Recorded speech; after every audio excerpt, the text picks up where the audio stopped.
อแม่พี่น้องคนเมืองไทยเฮาผู้ก็ผู้เจ้าผู้ตนผู้ป้านะครับเนาะไม่สูงค่าพ่อแม่พี่น้อง FC ของเขาที่ในเมืองไทยปอดเปิ้นที่เป็น FC ของเขาพี่น้องเจ้าคือไทยเฮาผู้ที่อันมีสนใจภาวาสนาท่องข่าว หรือว่าติดตามข่าวเงาเกี่ยวกับเรื่องข่าวสารวันเมืองนะครับเกี่ยวกับเรื่องเงาลายนอกเมืองนั่นนะครับวันแรกของข่าวใจวันช่องข่าวคือตอนกูลองจังเทเลมีหูคอ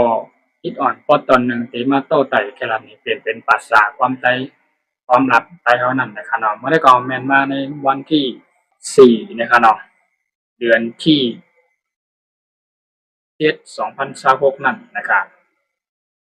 วันแรกก็ข่าวจะวันช่วงข่าวคือตอนกูลองเตไลเอาเกี่ยวกับเรื่องหูคอมีหูคอที่1เกี่ยวกับเรื่องเฮอร์วินปางตึกภายในกลางหาวนะครับ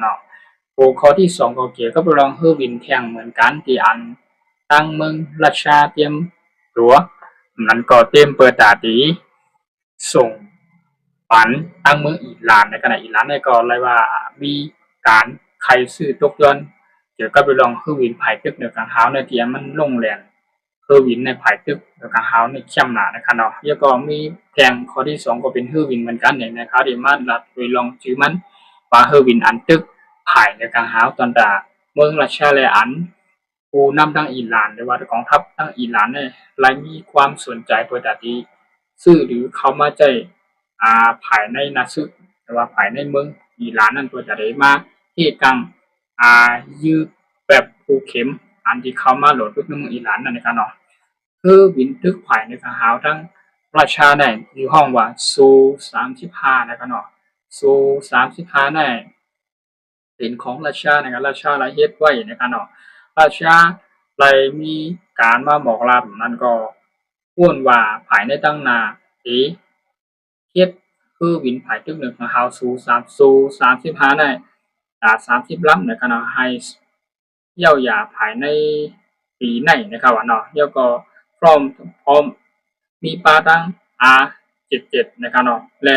KH31 นะครับอีกกว่า3ปากลูกนะครับอาปีเป็นเกี่ยวกับไปลองเพื่อวินภายตึก1ของเฮานะดีใจมากอันดีต่างขึ้นกว่านั้นเป็น6ปากลูกนะครับ2ปากลูก3ปากลูกในประจาที่ห้อยชมเพื่อวินในขนาดภายตึก1ของเฮาไล่ว่าซู35ในเป็นเพื่อวินภายตึก1ของเฮาของราชาอันตึกแลอันลงแหลมอันภายยื้อแลภายยื้อแลภายเป็นห้องว่าภายเมียกและภายยื้อภายที่ขึ้นที่ลงอันที่ภายกล้วยภายซ้ายกล้วยภายขวาภายขึ้นภายลงเป็นต้องในมันเดียวจีไล่นะครับเพื่อวินในตอนตาที่เฮ็ดมาตอนตาที่ตึกและใจอันดอกตึกภายเหนือกลางหาวนะครับแล้วก็มีปลาตั้งที่อันเปรียบไรสัญญาของนะครับเฮอร์วินตัวนั้นซู35นะ35ในขนาดไรว่าเป็นเฮอร์วิน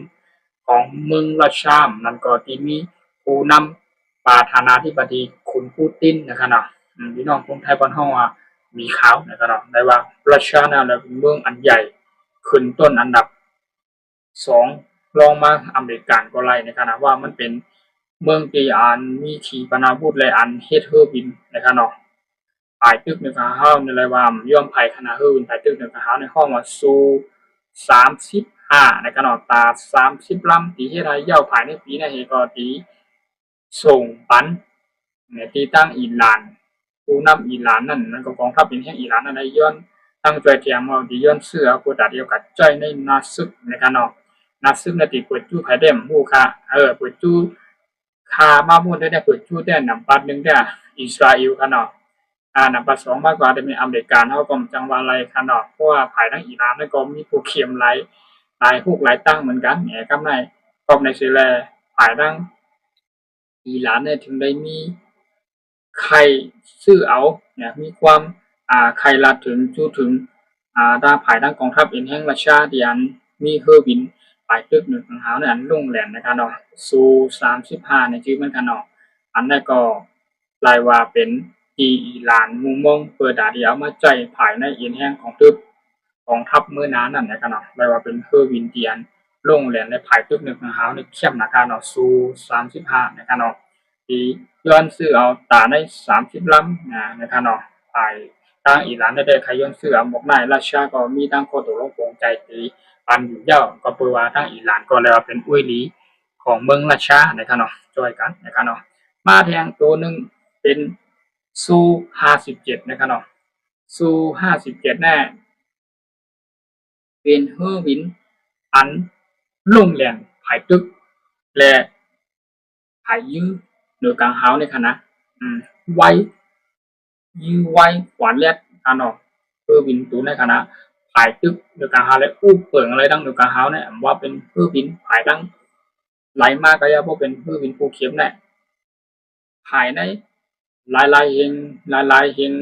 ลักไม้ทะเลนะก็ลายปากลักแน่หันกำเหลียวเพราะว่ามีสัตว์มีเป็นห้องว่ามีภูเข็มตึกหลอนาซึกเปิดจื้อขึ้นมาดังโดยกลางเฮาเนี่ยคือเป็นตัวไหนเป็นตัวที่อันเชื่อมแลนลงแลนได้จัดการเป็นภูเข็มกำเหลียวไปโดยกลางเฮาเนี่ยเป็นคือ7นะครับเนาะของเมืองรัชชาติแห่งเก่าเนี่ยก็ลายว่าคือวินรัชชาติเนี่ยเป็นลงแลนกัดแขนไว้ในขณะคือวินของรัชชาติเนี่ยอันนี้ก็ลายอีหลานเนี่ยตีซื่อนะครับอีหลานเนี่ยก็ที่ย้อนเสือแทงนะครับเนาะก็ในเซเลภายตั้งอีหลานในกองทัพอินเดียอิหร่านในมีคือวินนำว่ามีกำได้มีปาดังหมากมือที่ย่ำหลักนะของกลางขีปนาวุธอันหาเรียงก็มีแต่กำได้ใครไล่คือวินภายตึกอันลงเหรียญเนี่ยซู57และซู35นะครับเนาะ2 นิ้วนะครับเป็นเฮอร์วินที่ภายตึกหรือกระหาวอันเที่ยเลยลงเหรียญไวที่สุดในขณะอิหร่านนั่นเลยมีความสนใจเสียเจซื้อเอานะครับเนาะภายในปีนี้นะครับภายในปีนี้ที่เป็นเรือนรายแต้มมู่ภายในปีนี้เปิดดาที่เอามาปักตามไว้นั้นก็เฮกังภายในเรียนดินในเมืองอิหร่านนั่นนะครับเนาะคือวินตัวอันตั้งที่เขาลาดกว่ามันก็เป็นซู35ของเมืองราชาเหมือนกันนะครับเนาะมาทางตัวที่2ซู57นะครับเนาะนั่นก็เป็นที่อันลงแหลนเลยหาวแห้งภายตึกนี่แหละไผ่โมฟิวคณะไผ่ตึกนี่แหละแล้วก็เป็นตัวที่อันต่างมากขึ้นน้ำก็ยื้อมากในรวดไวที่สุดขนาดใส่ปูเข็มนะแค่เพราะปูเข็มเรานักศึกตึกมาภายในกลางหามว่ามาตั้งซ้ายตั้งขวาตั้งโต๊ะตั้งจานตั้งออกแล้วโอ้ยาคือวิตัวนั้นขึ้นกันหรือไม่ขึ้นกันจัดการเนี่ยส่วนห้องว่าซู35และซู57นะครับเนาะ2ตัวในพวกเลยขึ้นกับโฮมอินเฮียงกันปุ๊บเปิ่งภายในกลางหาวเนี่ยแต่ทำง่ายๆสั่งเป็นคนที่กาไล่พึกก้อนในคนไล่ว่าเป็นหัวหน้าลงมันเลยอันลุ่งแหลงและมีไผฮัตตาเลยพวกนายคณะพวกแต่เฮอร์วินอเมริกันนะก็ไผตึกหนึ่งหาวเนี่ยพวกยาเฮอร์วินซู35และซู57ของรัสเซียในเดือนที่สมมติปันในที่อิหร่านย้อนซื้อกันนั่นแหละไล่ว่าเป็นเฮอร์วินอันลุ่งแหลงและอันอิหร่านมีความมันหมายใครไล่มาเข้ายามมือดีใจเงินน้อยหน่อยที่มีเงินเพียงพออยู่นั่นที่ย้อนซื้อเอาเฮอร์วินซู57ได้ที่เป็นลำเต็มไปพูดในการออกแต่ซู35เนี่ยที่เอาหมก30ลำในการไรว่าเป็นข่าวเงาไรว่าเป็นเฮอร์วินภายตึกหนึ่งกับฮาวอันลุ่งแหลกของเมืองรัสเซียอันอิหร่านมีดังใครไรอันเอาตาเดียวมาใจในเอ็นแห่งกองทัพนั่นในการออกเป็นเฮอร์วินเตียนลุ่งแหลกภายตึกหนึ่งกับฮาวในการออกตอนตาเฮอร์วินเนี่ยก็รัสเซียละเฮ็ดขึ้นมาในการออกละเฮ็ดและผลิตขึ้นมาแล้วก็ซู57แล้วก็เป็นเฮอร์วินภายตึกโดยการหาเมืองรัสเซียอันเข้มที่สุดเหมือนกันนะครับอิหร่านและมีความสนใจที่ย้อนซื้อเอาแหละเอากว่าห้วยภายตึกในนัดซึกโดยการหาทางความไทยเป็นว่าทางอากาศนะครับไปโดยการหาเนี่ยที่ใจหรือคือวินอันที่ซื้อที่เมืองรัสเซียไปเหมือนก็ที่เมืองรัสเซียที่ส่งมาปันนั่นนะครับหลายลำนะครับที่ไรเข้ากับไปแจกขีเฮกังอู้เปิงภายดังเดือกหาวเปิงแต่ที่จัดการแบบผูกเข็มอันหลอดตึกมาภายซ้ายภายขวาทั้งตกทั้งออกทั้งจันไล่หมดค่ะปินต้องหงายโหขึ้นโหลงปินต้องซ้ายขวามาดังไรมาให้เยอะกว่าดังนั้นค่ะคือวินัยไรหวานแคบแขนลงแหลงค่ะนะเดี๋ยวก็ไปลงวันไม่ได้ก่อข้าวไรเอาเดี๋ยวก็ไปลองฮือวินภายตึกตั้งเมืองรัสเซียเดียนอิหร่านขย้อนเสือเอาอยู่2 มิ้วนะครับซู35กับซู57เนี่ย อีหลานคาไลมาถึงมานานเนี่ยในกำไรไล่กำเดียวในกันเนาะไปตัวว่ามันที่เป็นที่กลางเราไล่เมื่อนานนั่นเนี่ยเพราะว่าอีหลานเดียวกับปักตักตั้มไม่ที่ในเมืองอีหลานในแกะที่ตั้งภายตั้งเหนือกลางหาวไหนเพราะว่ามีโอเข็มตั้งหลายหลอดตึกเข้ามาในมันที่สวยตกไปกำเดียวต้องปุ๊บนะครับเนาะคือวิน2 มิลในกันนะสู่35กับสู่57เนี่ยสุดยอดของเมืองราชาเตียนในขายบันดังอิหร่านนะครับอิหร่านก็โบนาเป็นอุ้ยดีรัสเซียก็เป็นอุ้ยดีของเมืองอิหร่านนะครับแต่ว่า2มหาอำนาจอันใหญ่เฮายังในก็ในโกไผในขณะคือเป็นไปตึกนั้นเฮาก็ช่วงแหลมที่สุดนะครับเนาะยอมไผนะครับเนาะเกี่ยวกับเรื่องคือวินก็เขาเลยมาโต้ไต่กำลังเปลี่ยนเป็นภาษาความใต้เฮาแลนด์นะคือพ่อแม่พี่น้องคนเมืองใต้เขากูเจ้ากูตนกูบ้าที่เป็น FC ของเขาก็เลยถ่อมเขาเงาคือตอนแจงแรงเกี่ยวกับไปลองฮือวินไปตึกเหนือกลางหาวเนี่ยนะครับก็เลยมารัดซับแรงนี้เนี่ยครับหมอกไม้คานะเกี่ยวกับไปลองข่าวแต่เกี่ยวกับไปลองฮือวินไปตึกเหนือกลางหาวในนะครับปันไม่ได้ก่อเขาก็ย้อนหายความมีน้องเขาอยู่ดีกี่วันกระเย็นคำชาตัวใจ2 เบิ่งกระเย็นเดี๋ยวก็อย่าลืมเข้ากากดไลค์กดแชร์กดติดตามกดเห็นปันข่าวหนังว่าแต่ละติดตามข่าวสารที่ตอนอย่างนั้นนั่นแหละมีชื่ออยู่ในเกี่ยวกับเพลงนอกเมืองเงาไล่นอกเมืองเขาเห็นว่า